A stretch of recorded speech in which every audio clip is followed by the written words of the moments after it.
I never thought I'd stand at my wife's funeral without my son by my side. Helen was gone. My partner of over 40 years, the woman who held this family together with nothing but quiet strength and patient love, gone. And as I stood there, watching her casket lower into the earth, all I could feel was the cold, hollow space where my son should have been. Not just physically, but spiritually, because Evan had chosen not to come. It wasn't that he was overseas. It wasn't that he was sick. He was just busy, celebrating his wife Nora's birthday. There were no apologies, no explanations, just a text, short and clean like it had been proofread. "Hey Dad, I know this is hard, but we won't be able to make it. Nora's birthday plans have been set for weeks. We'll visit soon." That was it. No call, no voice, just words that stung worse than silence. And it broke me in a way I didn't know a man could break after everything else had already been taken. Helen had been sick for 2 years. The cancer came quietly and spread like fire. Evan knew this. He visited less and less as her condition worsened. He always had a reason: work, travel, Nora's schedule. But Helen never complained. She smiled every time his name came up, even when he stopped calling. "He's just busy, Frank," she'd whisper. "He's got a life now." But I saw through it. She missed him. She needed him. And when her final moments came, he wasn't there to hold her hand. I was. Just me. The day of the funeral was overcast, like the sky itself was mourning her.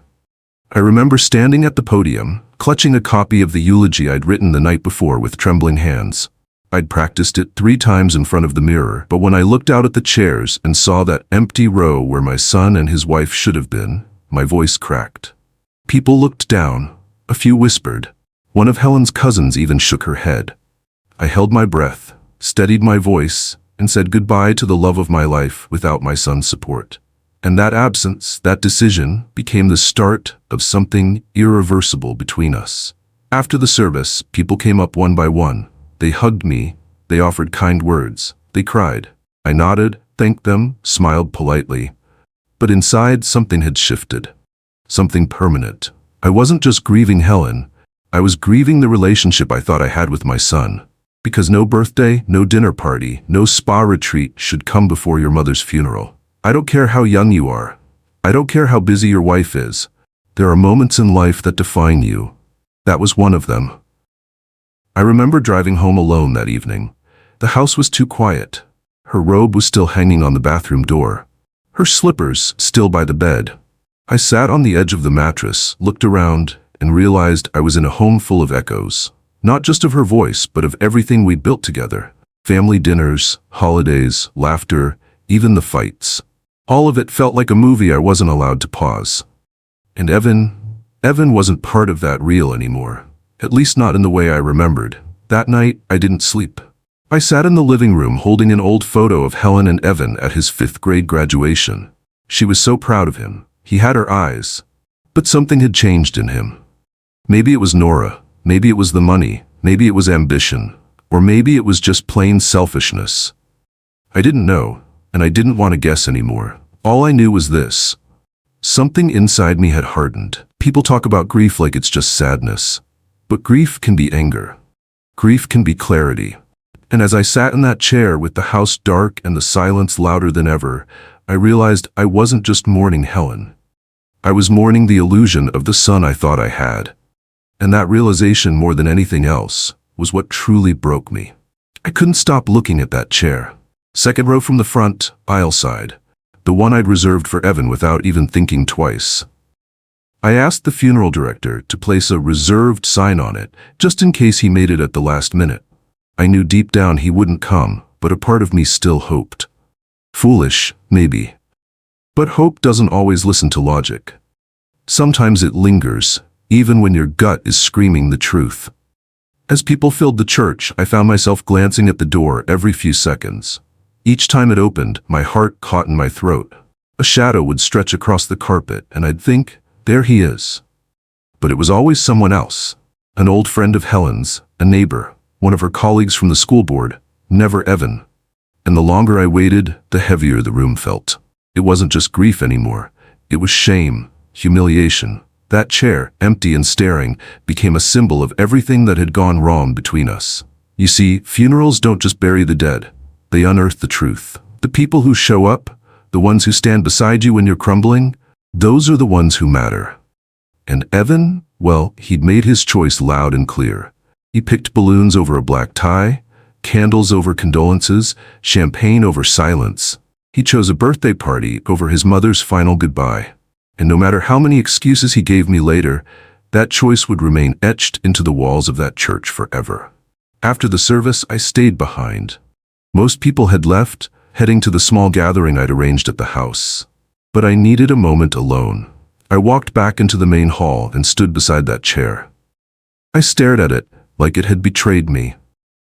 Like it had whispered, "He's not coming," all along.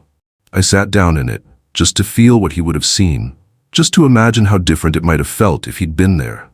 The angle of the casket, the sun filtering through the stained glass windows, the silence pressing against your chest like a stone. He missed all of it. Not just the formality of the moment, but the gravity, the sacredness, the farewell. That night, I got a text from him. Not a call. A text.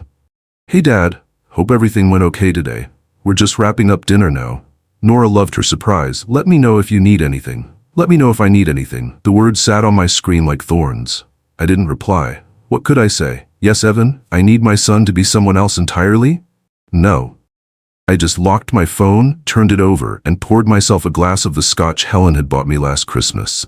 She always said it was too expensive for an ordinary night. But that night wasn't ordinary. It was the first one of a new life I didn't ask for. Days passed, cards arrived, calls trickled in, but not from Evan. Not even a follow-up.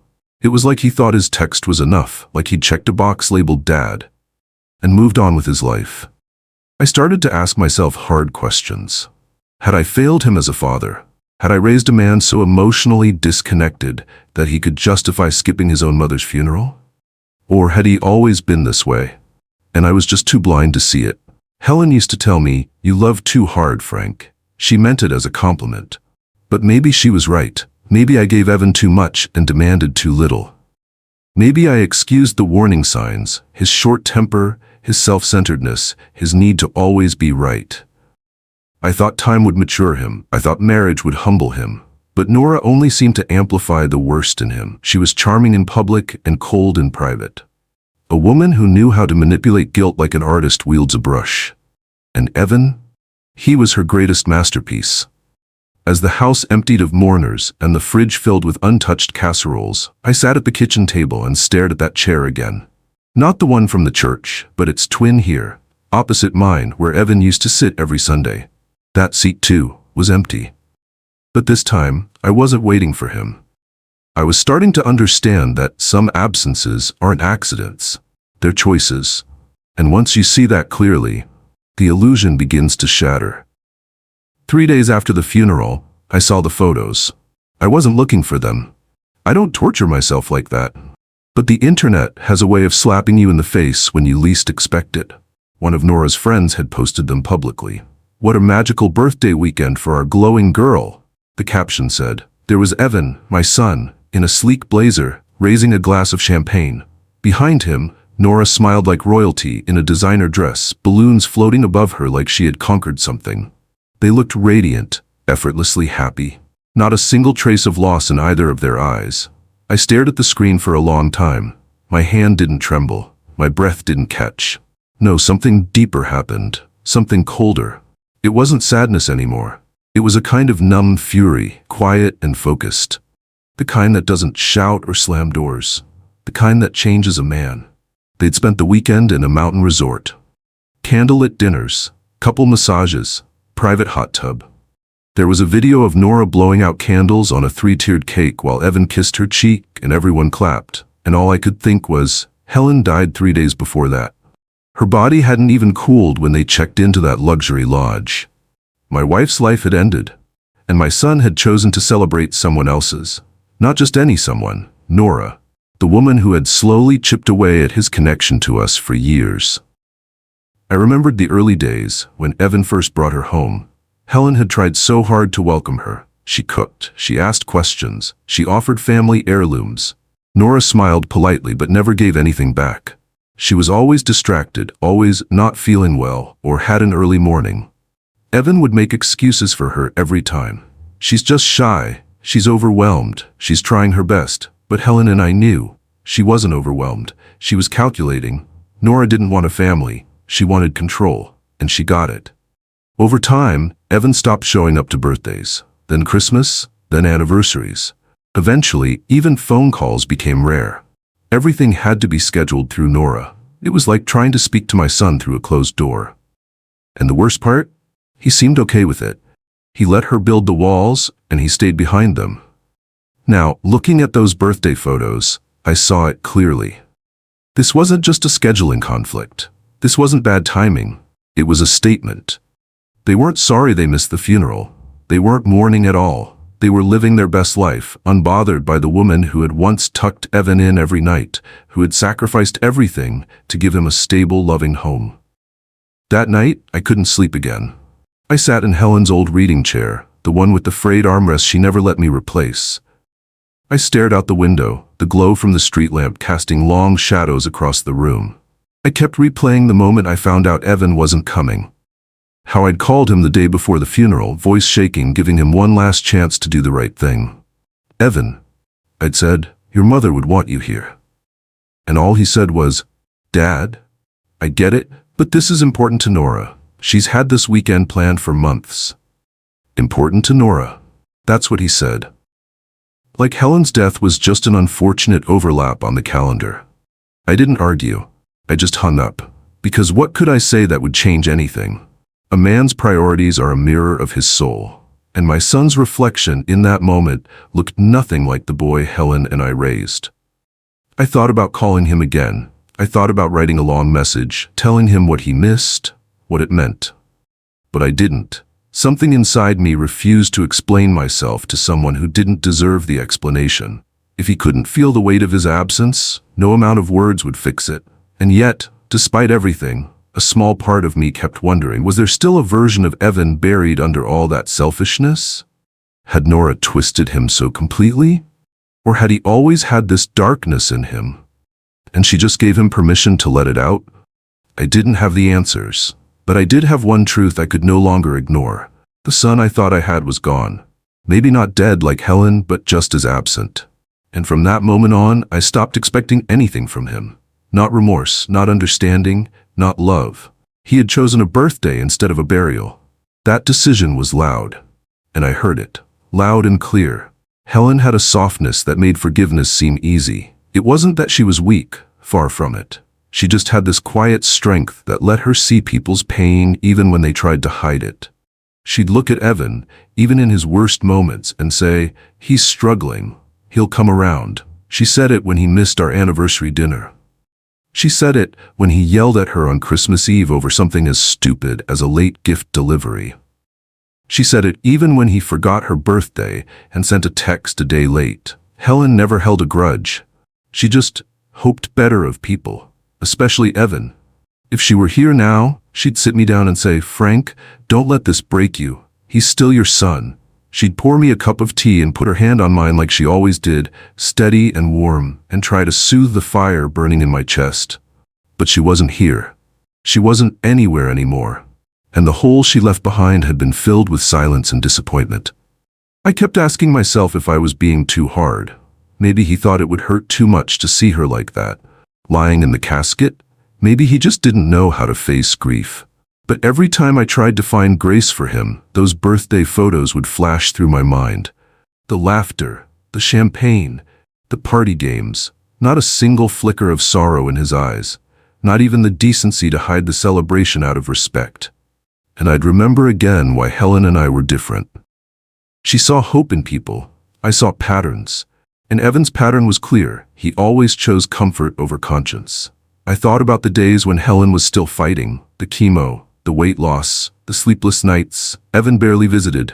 He always had a deadline, a work trip, Nora's mental health to manage. And Helen, bless her soul, never pushed. She'd smile weakly and say, "I don't want to burden him." But I saw the flicker in her eyes, the ache of being forgotten by the boy she once rocked to sleep. She forgave him then too. I never did. After her funeral, I found myself returning to those memories with sharper edges. The missed calls, the late responses, The way Evan would flinch when Helen tried to reminisce, like her love was a weight he didn't want to carry. And I couldn't help but wonder, how do you mourn someone you'd already emotionally abandoned? I think that's what cut the deepest. Evan didn't just miss the funeral. He missed her death in slow motion. He'd been missing it for years, too absorbed in his own life to notice his mother slowly fading. And now she was gone, and he had the nerve to send me a text about Nora's birthday dinner. I began avoiding people. The neighbors, the well-meaning friends, everyone who called to ask how I was doing, as if I had a clean answer. I didn't want to talk. I didn't want to explain. I didn't want anyone telling me that time would heal or he's still your son. I knew those lines. They were written on every sympathy card, sewn into every awkward conversation. But none of them changed the fact that my son had made his choice, and I was done pretending that choice didn't matter. Clayton, my old friend from work, was the only person I allowed in. He came over once a week and didn't say much. We'd drink coffee, sit in silence, and sometimes he'd tell a story about Helen that would make us both smile. He never asked about Evan. He didn't need to. He saw it in my face. "You're angry," he finally said one afternoon. "But you're not just angry at him. You're angry at yourself for letting it go this far." And he was right. I'd let too much slide. I'd made excuses for Evan when I should have set boundaries. I'd covered for his selfishness because I wanted to believe he'd grow out of it. But he didn't. He grew into it. And now it was a suit he wore comfortably. Helen would have forgiven him. She would have reached out, called, told him she understood. And maybe deep down, I wished I could do the same. But I couldn't, because forgiveness without accountability isn't healing, it's permission. That night, I walked into Helen's old sewing room. It still smelled like her, lavender and thread. I sat in her chair and whispered out loud, "I'm sorry." Not to Evan, to her, for not protecting her heart from the one person who should have cherished it most, for watching it break in slow motion and saying nothing, for letting her believe he'd show up when I knew, deep down, he wouldn't. She would have forgiven him. I couldn't. And I finally stopped feeling guilty about that. The days turned into weeks, and I didn't hear from Evan. Not a call, not a text, not a word. The silence wasn't accidental. It was thick and deliberate. The kind that builds when two people are staring at a cracked bridge, neither willing to take the first step. But what haunted me most wasn't the silence itself. It was how comfortable he seemed in it. Like it suited him. I used to check my phone every morning, hoping for a message, some kind of acknowledgement, even just a "Dad, I messed up." But that hope dimmed quickly, and when I finally stopped expecting anything, I realized just how loud the quiet really was. It filled the house. It echoed off the walls. It sat next to me at the dinner table and followed me to bed. When Helen was alive, our home had warmth. Even in the hard years, there was laughter, shared glances, a quiet kind of togetherness. But now, the house felt colder than winter. The only voices were the ones in my head, memories on a loop and conversations I wished I'd had. I started avoiding the rooms we used to spend the most time in. The kitchen, the den, her sewing room. I lived in the guest bedroom now, not because I needed to, but because sleeping in our bed without her felt like a betrayal. I ate standing up, dishes barely washed. I stopped checking the mailbox. The world outside moved on, but inside, time felt stuck. Clayton came by one afternoon and found me sitting in the garage, drinking lukewarm coffee out of a chipped mug. He looked around, saw the disarray, and didn't say a word. He just sat beside me and handed me a small envelope. "You need to read this," he said. It was a letter Helen had written to him months before she passed. I didn't know they wrote each other. I opened it slowly. Her handwriting hit me like a wave, curved, soft, unmistakably hers. "Clayton," it began, "if anything happens to me before I get the chance to say this to Frank, please help him understand that grief will try to harden him. He'll want to build walls, but remind him silence isn't strength, it's a cage. He's a good man, a proud man, but pride can be a lonely place to live. Tell him not to stay there too long." I read the letter twice, then a third time. Then I folded it back neatly and stared at the concrete floor like it had the answers. She knew me too well. Even in death, she was holding up a mirror I didn't want to look into. But she was right. I had let silence become my shield. Not just with Evan, but with the world. And while I had every reason to be angry, I also knew that I was teetering on the edge of becoming someone I wouldn't recognize, someone Helen wouldn't have recognized either.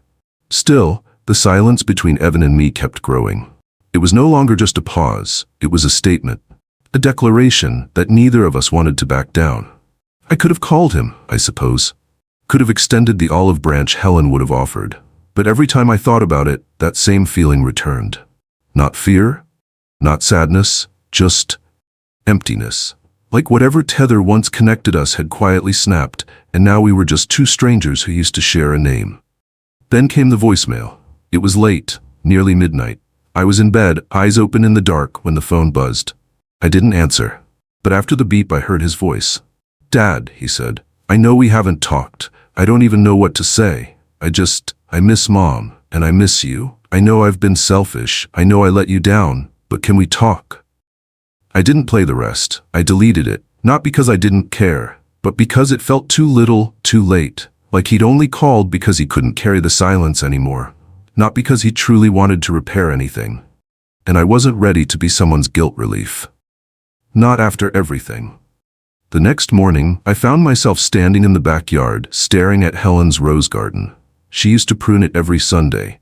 The petals were drooping now, soil dry and cracked. I bent down, picked up the watering can, and did something I hadn't done in weeks. I took care of something. The silence between Evan and me hadn't ended. But in that moment, I realized I didn't need it to end to start healing. I could choose peace, even if he didn't. I could choose movement, even if he stayed stuck. I went back inside, made a proper breakfast, and sat at the table for the first time in months. I didn't wait for a call. I didn't dread another photo. I just sat with myself. And for once, the silence didn't feel like punishment. It felt like permission. It was a Thursday morning, the kind that arrives quietly. No wind, no clouds, just a stillness that feels like a warning. I was halfway through folding laundry, something Helen always did better than me, when the phone rang. I stared at the screen and saw his name. Evan. I didn't move, didn't breathe. It kept ringing, and against every instinct I had, I answered. "Dad?" His voice cracked. It wasn't the confident tone I remembered from holidays and handshakes.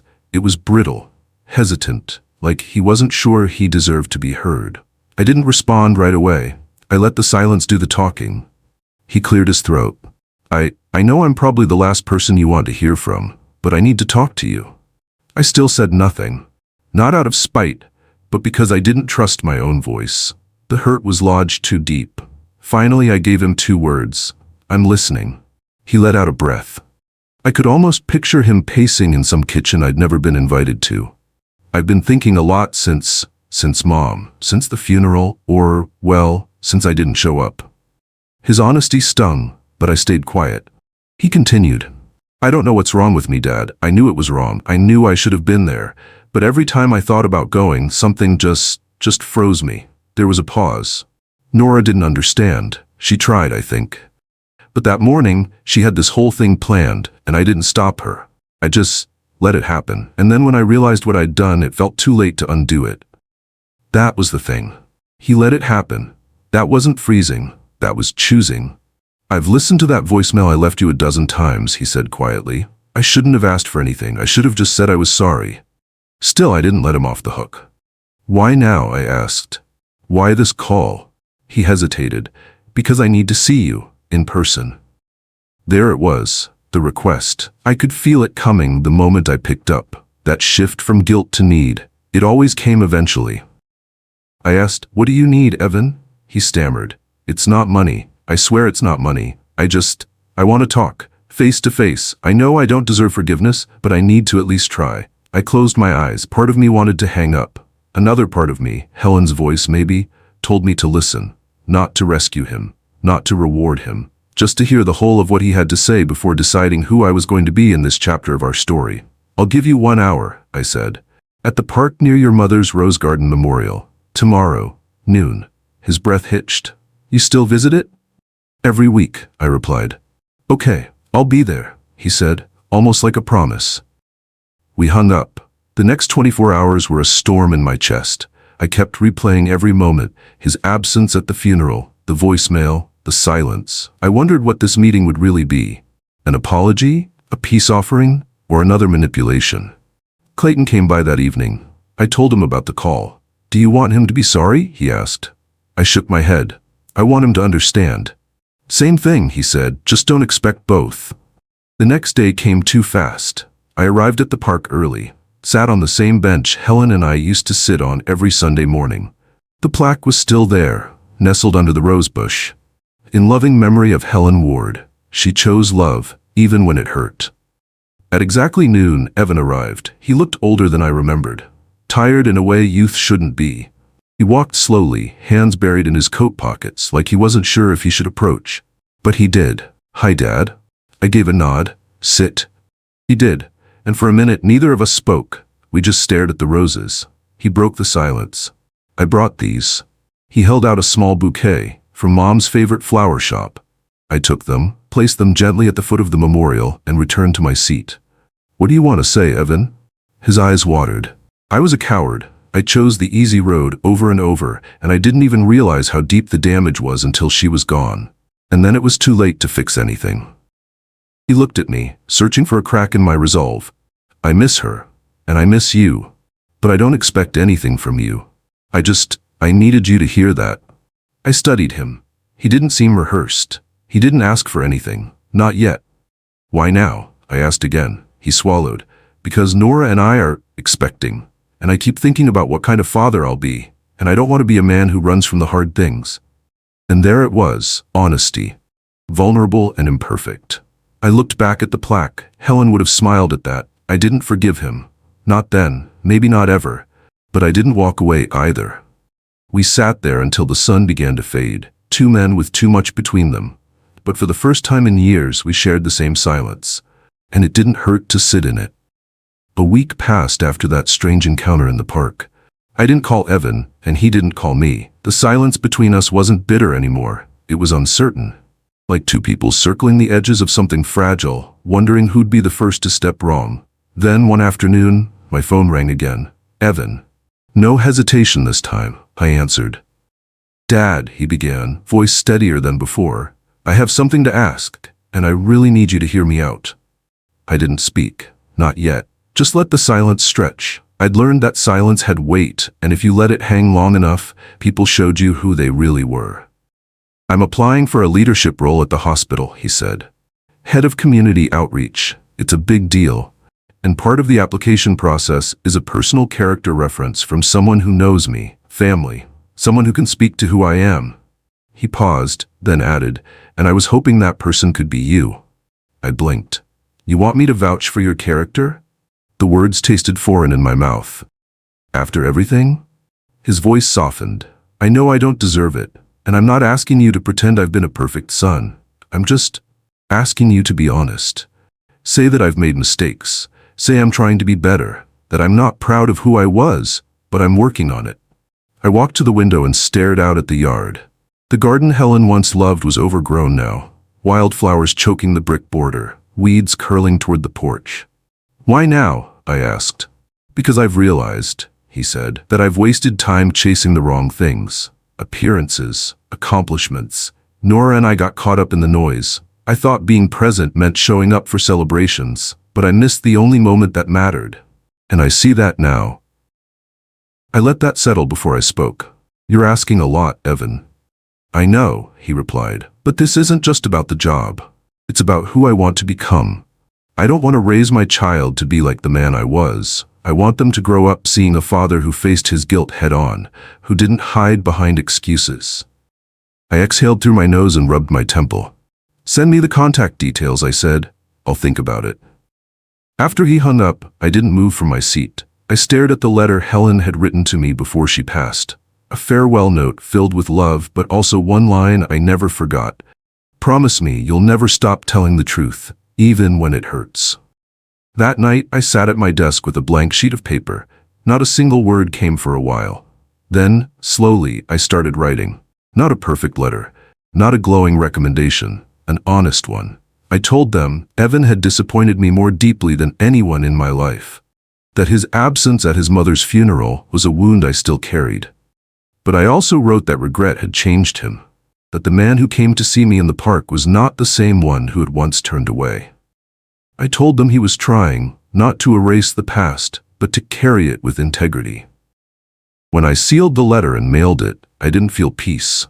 Just quiet, a kind of emotional exhaustion that comes with telling the truth out loud. 3 days later, the phone rang again.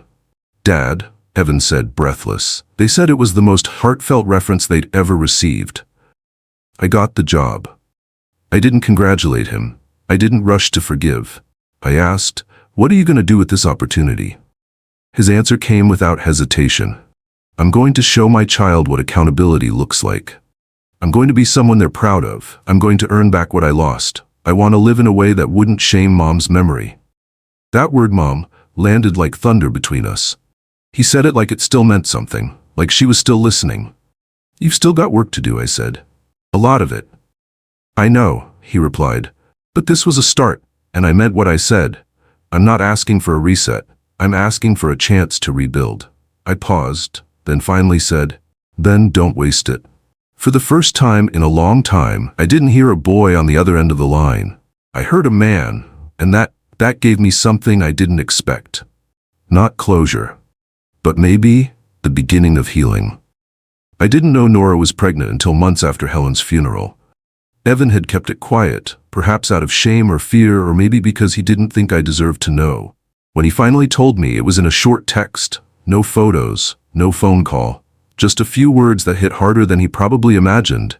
"We're having a baby, due in June." My hands trembled as I read it. A grandchild.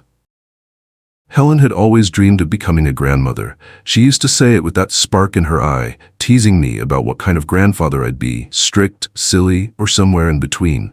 She would have been overjoyed, and now she'd never meet them. And I had to ask myself, would I? The news didn't bring celebration. It brought grief all over again, a reminder of everything Evan had kept from me, of how far apart we had drifted. Still, I didn't reply, not immediately. I stared at the message for days. Some mornings I would open it, read it again, and close it without typing a word. Then one Sunday morning, I got another call. Evan's voice sounded different this time, uncertain, but not rehearsed. "Dad, would you like to come to the baby shower? It's this weekend. Just a few people, nothing formal. You don't have to stay long." I hesitated. Every part of me wanted to say no, to remind him that I hadn't even been invited to his mother's funeral, yet here I was being asked to smile at balloons and pink cupcakes. But something else tugged at me. A whisper in Helen's voice from somewhere deep inside me. "Don't punish the child for the sins of the parent." So I showed up, quietly, cautiously. I wore Helen's favorite tie, the one she gave me on our 25th anniversary. When I arrived, Evan looked stunned, Nora even more so. But they didn't argue. They welcomed me. Evan shook my hand. Nora offered a soft, "Thank you for coming." The party was small. Decorations clung to the walls. Light music played in the background. I sat off to the side, unsure if I belonged. Then someone placed a small gift in my hands. From the baby, the tag read. It was a framed ultrasound picture. At the bottom, someone had scrawled, "Can't wait to meet Grandpa." I felt my throat tighten. That day, I didn't make speeches. I didn't try to reclaim lost years. But I watched. I observed how Nora's eyes lit up when she talked about baby names. I saw how Evan hovered nearby, ready with snacks and water, more attentive than I'd ever seen him. I realized something important that day. Not about Evan, but about myself. I had spent months clinging to the betrayal, the hurt, the emptiness of not being chosen when it mattered most. But this child, this tiny being growing quietly in the background of our chaos, hadn't done anything wrong. They didn't choose their father's mistakes, and they didn't deserve my silence. A few weeks later, Evan called again. Nora had gone into labor early. "She's in the hospital, Dad," he said, panic creeping into his voice. "It's happening. Would you come?"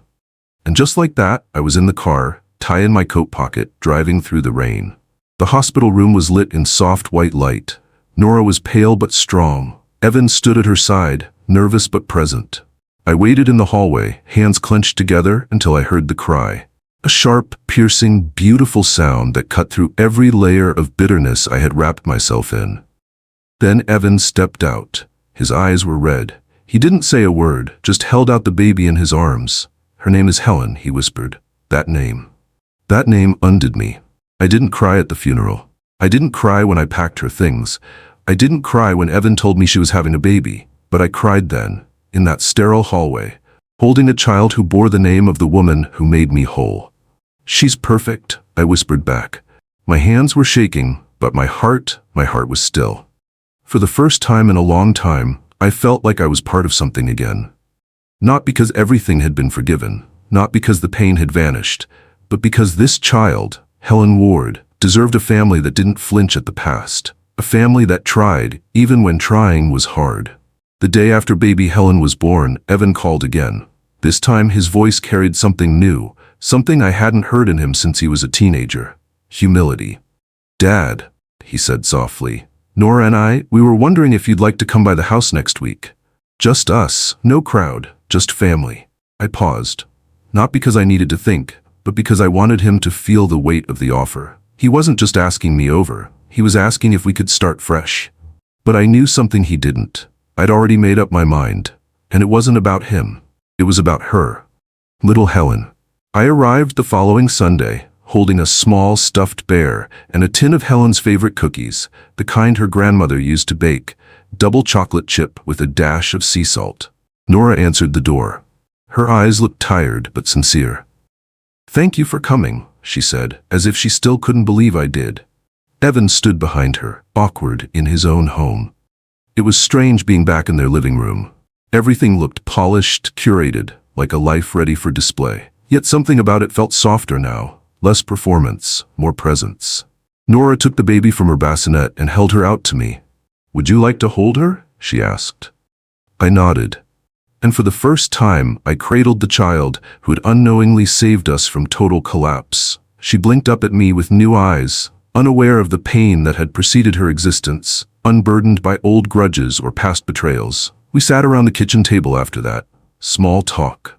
Baby advice. Evan even laughed once, an unguarded, genuine sound I hadn't heard in years. But the moment that stayed with me happened just as I was preparing to leave. Evan walked me to the door and said, "Dad, I can't undo what I did, but if you ever need me, for anything, I'll be there." I didn't promise him anything in return. I simply nodded and left. Back home, I sat in Helen's old reading chair and stared out the window, the stuffed bear still in my hands. I realized then why I had said yes. Not to heal Evan's guilt, not to rebuild a perfect father-son bond. I said yes because I refused to let another generation grow up thinking that love had to be earned through perfection. I said yes because little Helen deserved to grow up in a world where second chances weren't fairy tales, they were real. Because sometimes, the only way to honor the ones we've lost is to show up for the ones who remain. The next morning, I opened a drawer I hadn't touched in months. Inside was Helen's journal. I flipped to a page marked with a paperclip, one I'd never noticed before. In it, she had written a line that felt like it was meant for this very moment. "Love doesn't vanish when it's betrayed. It waits, quietly, for a reason to rise again." That was all I needed to know. I wouldn't rebuild for Evan. I would rebuild for her, for the child who bore my wife's name and carried none of her burdens. And maybe, just maybe, I'd rebuild a little for myself too. It was about 6 months after baby Helen was born that Evan came to me with the request I always suspected was coming. Not a visit, not a favor, not even an apology. It was a proposal, an opportunity, he called it. He showed up one morning with papers in hand and ambition in his eyes, the same look he used to give me as a teenager when he wanted money for something he didn't really need. This time, it wasn't a car or a vacation. It was a business pitch. He sat at my kitchen table, wearing a button-down shirt he thought would impress me, speaking in a tone that mimicked humility but still echoed entitlement. "Dad, I've been working on something with a few partners. We're trying to expand, but we hit a funding wall. I figured, if anyone understands how hard it is to get something off the ground, it'd be you." He smiled then, as if the memory of my decades of sacrifice could be boiled down to a motivational tagline. "We're asking for an investment, just enough to help us launch. I promise, you'll get it back. And then some." I didn't say a word. I just listened, watched him present mock-ups, revenue projections, buzzwords dressed up as vision. It was all polished, all rehearsed. But underneath, I could hear it. The familiar pattern. The assumption that because I had forgiven his absence at his mother's funeral, because I had held his daughter in my arms, because I had said yes to family dinners and hospital visits. That meant he had a free pass, that everything was back to how it used to be. He must have mistaken my silence for interest because he leaned in. I know I let you down, Dad, but this is a chance for us to build something together. For the future, for Helen. He said her name like it was a key to my heart. And in a way, it was, but not in the way he thought. I stood up and walked to the old cabinet near the window, the one where I kept the documents that mattered. I pulled out a sealed envelope, walked back and placed it on the table. "This is for you," I said. Evan blinked, clearly surprised. "Now?" he asked. "Should I open it?" I nodded once. He tore it open quickly, expecting a check or maybe a deed. What he found instead was a handwritten letter. From Helen, his mother. I had found it months earlier, tucked between the pages of her journal, dated just 2 weeks before her passing. Evan read it in silence, and I watched the color drain from his face. She had written about her hopes for him, her fears, how she knew he was drifting even then. And in the final lines she wrote, "If you ever read this, my boy, know that I loved you beyond your mistakes. But love is not permission. It's not a blank check. It's a gift, and gifts must be honored." He folded the letter slowly and placed it back in the envelope. His eyes didn't meet mine. "I thought we were okay," he said, almost whispering. I nodded. "We are. But being okay doesn't mean I hand over my trust. You have to earn it, not through promises, through consistency." There was a long pause between us. He stood, paper still in hand but lighter now, like he knew he'd come asking for something he hadn't earned. He walked to the door, then turned back. "Will you come to her birthday party next week?" I raised an eyebrow. "Your daughter's?" "Yes," he said. "Her first. We're keeping it small, just family." I smiled. "I'll be there." And I was. I didn't give him money. I gave him something else. Something far more valuable. A boundary. A standard. A father who didn't bend for guilt, but showed up for love. When I held little Helen that day, as she smacked icing across her cheeks and clapped her hands to the sound of her name, I didn't see Evan's betrayal anymore. I saw legacy. I saw my wife's fire in that baby's eyes. And I knew I had finally given Evan exactly what he deserved. Not punishment, not revenge, but something far more difficult. The chance to become better without shortcuts. Because sometimes, the greatest act of justice isn't in payback, it's in restraint. In not giving someone what they want, but instead giving them what they need. A mirror, a boundary, and one more chance to try again. On the right terms. And now, I want to ask you something. If someone you loved betrayed your trust in the moment you needed them most, could you ever truly let them back in? Would you open the door again, knowing what they did or didn't do? Not out of obligation, but because you believed in something deeper? For me, the answer wasn't simple. It took silence, space, and the weight of memory. But I came to understand that forgiveness doesn't mean forgetting. It doesn't mean pretending nothing happened. It means choosing peace over punishment and clarity over chaos, especially when there's a new life watching how you carry the past. If this story touched something in you, if it reminded you of your own struggles, your family, your losses, your strength, then don't keep it to yourself. Like this video, leave a comment and share your thoughts. And if you want more powerful stories about redemption, betrayal, and the quiet strength of standing your ground, subscribe to Revenge is Mine and turn on notifications. Because here, we believe every story deserves its moment of justice.